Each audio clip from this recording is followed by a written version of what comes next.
What is up, fellas? Hopefully all is well. 5-3 Bears. Kind of some teams that we've already played that haven't changed up that much recently. Also, Happy March Madness is going to be coming out. I'm going to have this just come out right at the same time as all of the first games of the March Madness. I think it's like what 11:30 is when the first tip-off is, or 11:15, something like that. I'll just have this come out at 11 o'clock. Apologize, I know it's been a 2-week hiatus. I talk about the franchise right now, but y'all can also, visually tell what's going on in the video. That's what they're made for. But just been coming out in spurts. Been a little bit busy over the last couple of weeks and stuff like that.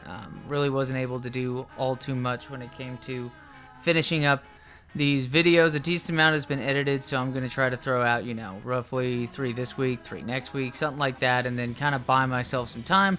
Try to use better time management, because I know, I appreciate y'all's support. Y'all enjoy watching this, and I appreciate that.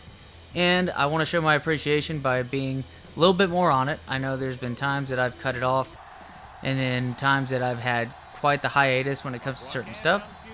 And I just wanted to throw a couple of these out right here. And because also, too, there's some interesting sports news. We got the NFL draft coming up in roughly a month, I believe so. Right around a month and a half, if I'm correct. So that's already interesting. Tom Brady already has unretired. Not a shocker at all. Not a shocker at all. He will be going back to the Tampa Bay Buccaneers, so go figure about that. So immediately, the Green Bay Packers thought they were sitting pretty and whatnot with Mr. Rodgers getting paid. Well, already Zadarius Smith is signed with the Ravens, which honestly, when you think about it, a lot of the Ravens have done well is develop pass rushers and stuff. Terrell Suggs is already good and whatnot, and you have, Calais Campbell was already developed by the time he got there, but Mario Judon, on that Baltimore team ended up going to the Patriots. But now this time, Zadarius Smith, they'll be signing a key pass rusher for that defense. And pretty much a thing they've been lacking, let's be honest. And not lacking is just how athletic Mr. Roll is on this Bears team. Just fucking steal for a guy that big and that fast at wide receiver. And then Khalil Herbert, nice move, but it's never that easy. And the backup tight end, Mr. Fisher, is fishing for less play time after that fucking holding call. And it's going to hold it back. 3rd and goal. Most likely going to have to settle for a field goal. Yes, we are. It's going to be a sack on that one. But Tom Brady unretires. We have a couple of freak athletes, which is pretty, it's an annual thing. You're talking about some of the best athletes in the world, regardless if they're good at NFL football. I'm not going to say they're bad at football, because again, this is my opinion coming from me. I'm not going to sit there and say the dude's bad. Dude's better than still. 99 point something % of the world at that sport. It's just this year, man. You got some 300 pounders running around 3-7 again. You got fucking Trent Williams getting matched by Mr. Davis, or I believe it's Davis, the interior defensive lineman for Georgia, from Georgia, who's most likely going to end up with a team such as the San Diego Chargers, who have now added Khalil Mack. Kind of were missing that presence with an unhealthy what is his name? Melvin Ingram to complement Joey Bosa. And obviously that rush defense was atrocious, even if they did have Derwin James and company to help with the rush. But that's, again, that guy's position is to help out in the 3rd level. Chances are if that guy's getting a lot of tackles in your rush defense, you're fucking up somehow, because you're still giving up at least 5 or 6 yards, and that's just not going to do. And go figure, 5.5 yards per carry by the Chargers. They should address that come this draft. So looking forward to stuff like that. You got the Eagles with 3 first-round picks in this draft. They're not, top 10 or anything like that, so it's interesting to see how Deshaun Watson can go to them. You got the Falcons now interested on top of the Panthers and the Saints. It's definitely the pressure is going to be on if Tom Brady's going to continue, and, continue past a year.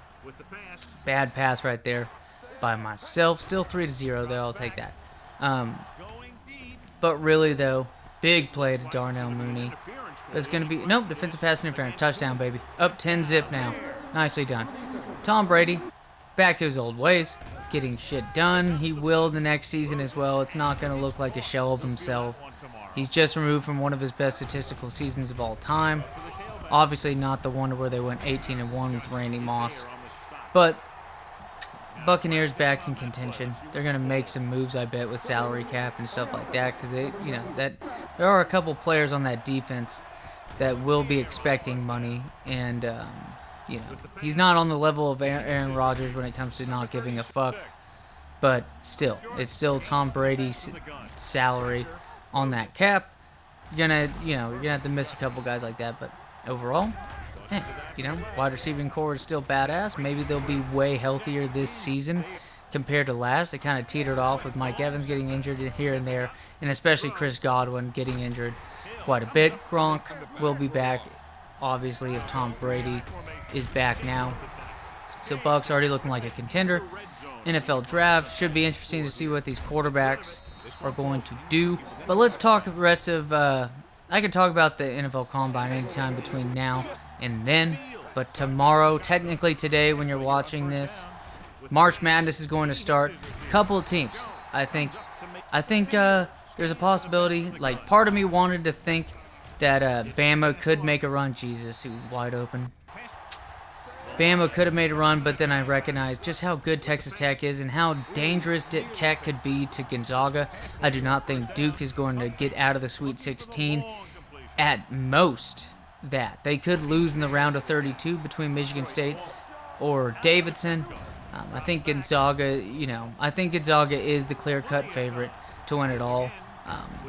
I was somehow surprised when I saw that people actually had, I thought Arizona was a maybe it was because they ended up as a number 1 overall seed, Arizona. And Arizona being number 1 overall seed, they're not just going under the radar or anything like that, I don't know if that makes any sense, but maybe it's the number 1 seeding that garners a little bit of national attention and more respect just based upon the ignorance of looking at a number. I think Tennessee is definitely in a good spot to be a dark horse. I don't think Villanova is better than them. I think Tennessee has a higher ceiling. I think we should expect Kansas to make it out of their division, but also to wouldn't be surprised with possibly the best duo in the country, Kessler and Smith, in Auburn making their way through. And I think on that Auburn side of the bracket, we're going to see Iowa State win their game against LSU. And then I expect Iowa State to beat Wisconsin in the round of 22. And then Iowa State's going to get just probably dumped on by Auburn or maybe lose, Depends on how good the defense is by Auburn. And obviously how good Iowa State can contain those two. Because Kessler and Smith are definitely something to be reckoned with. I think Arizona is going to face Illinois in the Sweet 16, in which I think Arizona is just too athletic and too offensively gifted to be kept up on. It's just you do have a decent amount of well-rounded teams in the Big Ten, which is why you saw an enormous amount get in. Michigan, Rutgers. Now, I was talking about Bama possibly being run. Maybe there's maybe the idea, think about what if, because I'm an Aggie, Texas A&M alumni, and it was disappointing to see that they didn't make it. But also, too, I don't think A&M was going to win their first game in the tournament, whoever they may have been against. They could have been against Murray State. They could have been against San Francisco. I think they would both lose. They would lose that game to both of those teams. I could see them lose to Michigan State. I could also see them lose to Davidson. I didn't see them as an 8 or 9 seed, more so like, in the 7-10 area, something like that, maybe an 11 seed. I didn't it'd be cool, if Virginia Tech went elsewhere and then A&M got a bid and they played in Virginia Tech's spot, with a couple shuffling around. And Virginia Tech, and then instead of Virginia Tech, it's going to be Texas A&M and Texas facing each other in the first round. That'd be pretty cool. That's a game that I think it's kind of making me nervous that a decent amount of people have them on upset alert, but there just comes a point, too, that it's like Loyola, Chicago. Once they made their Cinderella run, there was kind of an idea that they would pull off a first-round upset, but no one really expected, the degree to that. So what could be that team this year? Because there are a decent amount of very well set up games in which teams are pretty much expected to make the upset, which is a little, ironic to hear, considering, an upset is something that's going to come out of nowhere, not what many people expect. Look at this fucking bullshit, man. This is fucking all Madden ass bullshit. The 30, the 20, the 10. Touchdown, Lions. Look at the speed this guy But to me, I think the first number 1 seed that's going to lose in this tournament is going to be Baylor. They're missing a couple key players, a couple guys that would make them easily title contenders, and I know they're 1 seed and they're good enough to make it to an Elite Eight just with that crew without those 2 injured guys. But overall, I think there's a chance that you could see the winner of Marquette or North Carolina steal one against Baylor. But even if they don't, I expect UCLA to make it to the Elite Eight. I see Kentucky down there in the same bracket. It's possible, Purdue could do something to them. But every year it just seems like I just don't.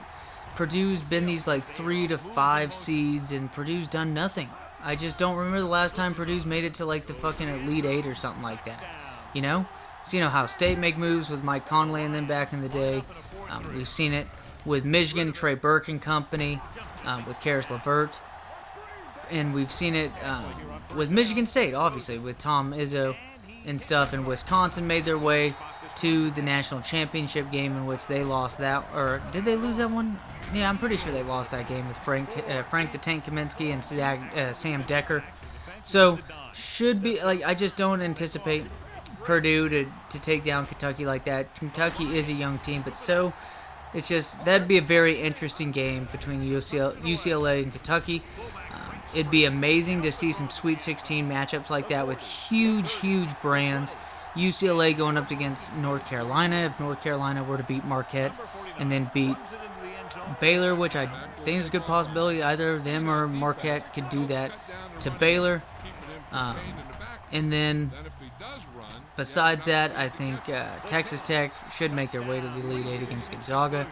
I think there are probably 1 or 2 matchups on the way for Gonzaga to beat them. I don't think anybody that comes out of the UCLA, Kentucky type bracket that Baylor's in to beat Gonzaga if they make it to the Final Four.